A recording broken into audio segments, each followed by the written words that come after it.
సుమన్ టీవీలో మీ personal and business promotions కోసం కింది నెంబర్కి కాంటాక్ట్ చేయండి. గడిచిన 2019 నుంచి వైఎస్ జగన్మోహన్ రెడ్డి గారు, వైరెడ్డి సిద్ధార్థ రెడ్డి గారు మీరందరూ కూడాను ఎంతో నందికొట్టు చేశారు, చెయ్యాలనుకున్నారు, ఇంకా చేయాలనుకున్నారు. ఇంత చేసిన తర్వాత కూడా దేవుడు మనల్ని కరుణించలేదు, ప్రజలు మనల్ని కరుణించలేదు. అది మటుకు ఒప్పుకోవాలి. మనం ఇంత చేసినా కూడాను ఎక్కడో ఒక దగ్గర ఏదో ఒక లోటు ఉంది. అందుకనే మనం ఈ రోజు ఈ పొజిషన్ ఉన్నాం. మనం అదేని పడాల్సిన అవసరం లేదు. ఈ లోటుపాట్లని మనం తప్పకుండా కనుక్కోవాలి. ఈ లోటుపాట్లను మనం విశ్లేషించుకోవాలి, మనం చర్చించాలి. ఎందుకంటే ఓటరు ఎప్పుడు ఎవరికి అర్థం కాదు. మనం అనుకుంటాం చాలా మంచి చేసామని, ఎక్కడో దగ్గర మనకు తెలియకుండా ఏదో ఒక చిన్న లోటుపాట్లు అనేవి ఉంటుంటాయి. లీడర్స్ గా, నాయకులుగా మనం చేయాల్సింది ఏంటంటే ఇవన్నీ కూడా బేరీజ్ వేసుకోవాలి. వీటన్నిటిని మనము ఆలోచించాలి ఏం జరిగిందని. ఎందుకంటే మనం తప్పకుండా ఈ 5 సంవత్సరాలు కూడా అధైర్యపడకుండా, డిసప్పాయింట్ కాకుండా మనం ప్రజల్లోనే ఉండాలి. ప్రతిరోజు ప్రజల్లో ఉండాలి. ఇంత ముందు 5 సంవత్సరాలు ఏ విధంగా అయితే గడప గడపకి వెళ్ళామో, తలుపు తట్టామో, ప్రజల సుఖ దుఃఖాల్లో పాలు పంచుకున్నామో, ప్రజల కష్ట నష్టాలు తెలుసుకున్నామో, అదే విధంగా ఇప్పుడు కూడా చేయాలని నా విజ్ఞప్తి. నా తోడు మీకు ఎప్పటికీ ఉంటుంది. నేను ఒకటే చెప్తున్నాను, గెలిచినప్పుడు, అధికారం ఉన్నప్పుడు ప్రజలకు సేవ చేయడం పెద్ద ఇంపార్టెంట్ కాదు. అది పెద్ద గొప్పతనం కూడా కాదు. ఎప్పుడు గొప్పతనం అంటే మనం అధికారం లేనప్పుడు కూడా ప్రజలకు వెన్నుగా దన్నుగా ఉన్న నాయకుడే అసలైన నాయకుడు.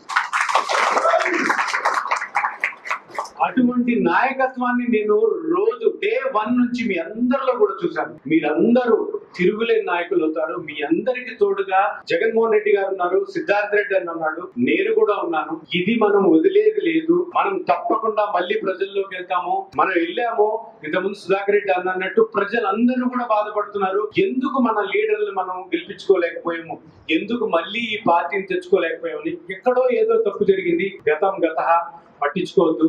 ఎందుకంటే శ్రీశ్రీ గారు, గొప్ప కవి శ్రీశ్రీ గారు తెలుసు కదా, ఒక మాట అన్నారు. చాలా మన జగన్మోహన్ రెడ్డి గారు కూడా ఈ మధ్యకాలంలో అన్నారు, నిప్పులు చిమ్ముతూ నేను నింగికి ఎగిరితే నిబిడాశ్చర్యంలో వీరు, అదే నెత్తురు కక్కుతూ నేను నింగి కొరికితే నిర్దాక్షిణ్యంగా వీరే. అంటే మనం గెలిచినప్పుడు అందరు చుట్టుపక్కల వాళ్ళు ఆహా ఓహో అంటారు. ఎప్పుడైతే మనము నేల కొరిగిపోతామో, ఓటమి చూస్తామో, అప్పుడు అందరూ కూడా నిర్దాక్షిణ్యంగా మనకే చూస్తారు. పార్టీ కార్యకర్తలు, లీడర్లు అందరూ కూడా ఇదే విధంగా ఉన్నారని నాకు తెలుసు. కానీ మనం వైఎస్ఆర్సీపీ నాయకులు, మనము వేరే నాయకులకి మనకి చాలా తేడా ఉంది. మనము అదాని పడము. ఎటువంటి పరిస్థితులు అన్నా గానీ, పాలక పక్షంలో ఉన్నా గానీ, పాలకులుగా ఉన్నా గానీ, మనము ప్రతిపక్షంలో ఉన్నా కూడా మనము ఒకటే ధైర్యంతో, ఒకటే స్థైర్యం తోటి ప్రజల సేవ కోసమే అహర్నిశలు కష్టపడతాము. ఇదంతా మీకు తెలుసు.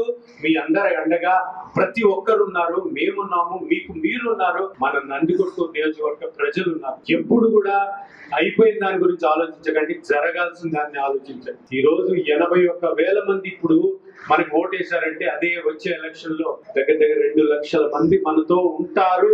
ఉండే వరకు మనం కష్టపడాలని మీరందరూ తీర్మానం తీసుకోవాలి. చిన్న చితక కష్టాలు ఉంటాయి, కేసులు పెడుతుంటారు, ప్రలోభ పెడుతుంటారు, అవమానపరుస్తుంటారు, అన్ని దిగమింగాలి. అదే రాజకీయం అంటే, ప్రజాసేవ అంటే అదే. ప్రజల సేవ కోసం ప్రతి ఒక్కరు చేయాలి.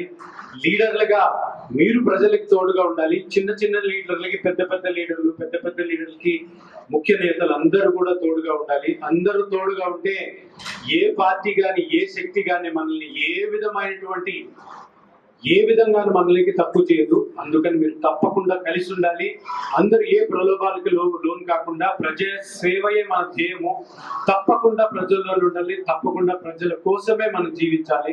కష్ట నష్టాలు ఎదుర్కోవాలి. మీ అందరికీ తోడుగా ఉండాలి అని ఈరోజు ఇక్కడికి వచ్చాను. మనము ప్రతిపక్షంలో ఉన్నా కూడాను మనము ఒకటే ధైర్యంతో, ఒకటే స్థైర్యంతో ప్రజల సేవ కోసమే అహర్నిశలు కష్టపడతాము. ఇదంతా మీకు తెలుసు. మీ అందరి అండగా ప్రతి ఒక్కరు ఉన్నారు. మేమున్నాము, మీకు మీరు ఉన్నారు.